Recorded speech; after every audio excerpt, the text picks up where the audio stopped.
probably going to name this video "It's Too Late" because I'm 36 and a lot of the things I've tried have not worked out.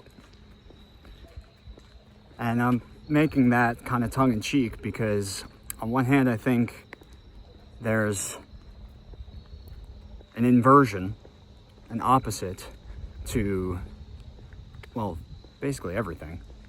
So in the same moment that you or I or we might think that it's too late or that it's coming up on too late. I remember the first time I thought this was when I turned 25. I was turning 25 and I just remember thinking, like, where did the last 3-4 years go?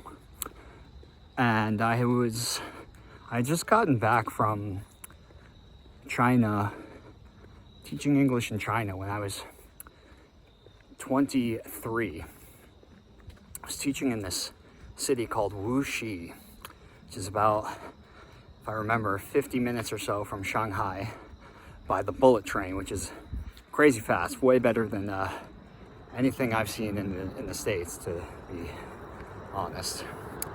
And I remember getting back after the teaching thing not really working out for me. I love teaching, I just wasn't the right time, right frame of mind. And I remember I got back and I thought to myself, I gotta figure this out. Like, I gotta figure this career thing out. I had been trying to get something off the ground business-wise for the previous couple of years. I actually started making music and I really thought that I wanted to be a DJ before. And the reason I'm sharing this is because I'm realizing, and really the crux of this video is going to be, it's too late for whatever you're trying to do. You've failed. Okay? Like if you actually go through this exercise, you failed the thing. You failed at what God or your higher power, the universe, literally put you here to do. And in such a complete and almost final sense, right? If you can go there in your mind, that it's completely hopeless. There's virtually no chance of you ever succeeding. And the reason why I'm going so hard on this and so extreme is it's actually my hope that that state of mind can actually liberate you. And the reason why I'm saying this is because I found it liberating, and my mind goes there. I'm gonna be honest with you, like, to be real. I don't know if it's a depressive thing or it's like you're a creative person, so you get the upswing and with that you get the downswing, whatever it is. Like, my mind actually goes there to, like, saying these things about myself.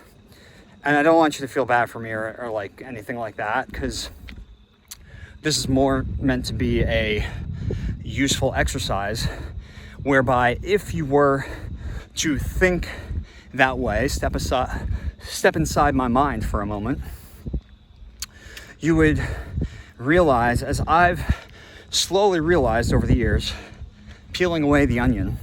Look at that sun, by the way, wow. That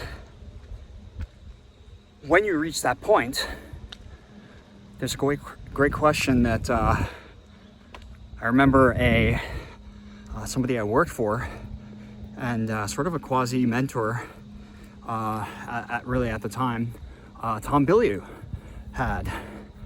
And the question was, what if you were failing, would you do anyway? Like, okay, you've reached a point where the thing that you wanted to do has failed. And let's just say it's like dead, buried, 6 feet under.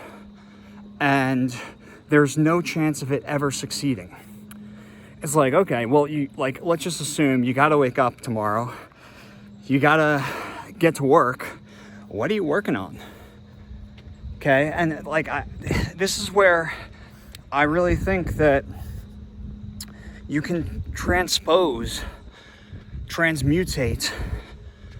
transvestite, anything you want, any failure into clarity. This is actually, I'm not a psychologist, I'm not a neurobiologist, neuroscientist, but when I've studied what psychologists say about the process of learning, and not just psychologists, but there's a great video of Chamath Palihapitiya, whose last name I hope I'm pronouncing properly, more so because it's so fun to say that way, that if it's not pronounced that way, I just can't imagine a more fun way of saying that, and I would be a little bit disappointed. But in any case, he's got a great, I think it was with Lex Fridman, where they're talking about the nature of learning. And it's very much coincidental or in agreement with what the psychologists and the people say, the literature says, which is that learning is fundamentally a process of mistake making and correction and course correction. And so even in the most abject, obvious, no way out, back against the wall, head in the dirt failure, as you might prescribe it or see it, the reality is it's just a lesson, a notch in the old belt, and it opens this space where it's like, all right, let's even take it a step further. Let's assume you're 36 or you're 26 or wherever you're at. Assume you're 76, whatever, 86. It doesn't really make a difference at the end of the day, because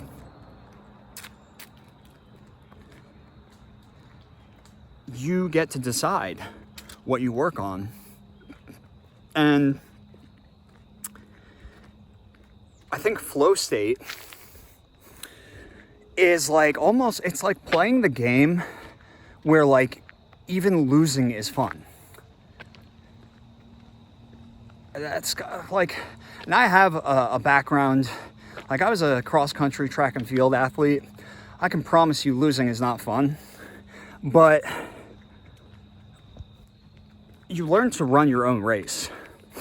That's one of I think the most important aspects of not just cross-country track and field, but athletics in general, is hopefully you learn some level of sportsmanship to where if you lose, you respect the force that beat you. In this case, in the case of a team sport, it's the other team. In the case of a individual sport, it's the other athlete. It doesn't matter, wrestling, right? Swimming, so on and so forth. And you go back to practice the following Monday, or whenever the next day, you go on your long run in my case, and you reflect and you think about what was that guy doing that I couldn't stick with him? What was it about this force that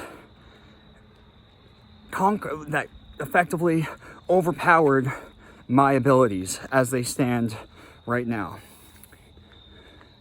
And then you realize that you're not, in the movie of your life, if you're in the dark night of the soul, it was never about you beating the other athlete or the other team.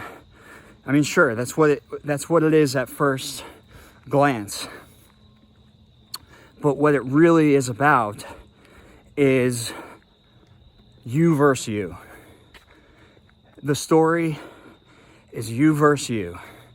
And it's looking at your game, at all the different ways you can assess it, whether you've got a coach to do that or whether it's just you, you know, allies, friends, mentors, whoever it is. And you look at your game and you say, I can improve there. I could change how I do things. I can refocus my energies in this weak spot. And I think that is what I'm starting to realize is the lesson that doesn't just apply to the cross-country course, the track, the athletic field. It's just anything and everything. It's like anything that you want to play the game in. I mean, there's some things you just want to like chill. I get that too. But in the game, right? In the places where you want to succeed, failure is the only real teacher.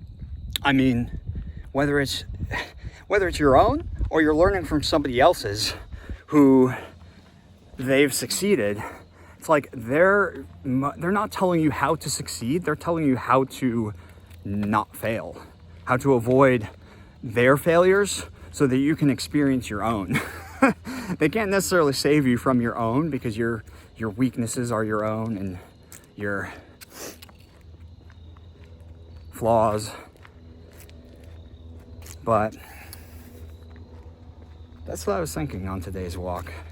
I think that's a good place to end this video. So when you think that it's too late, just remember, it's not too late.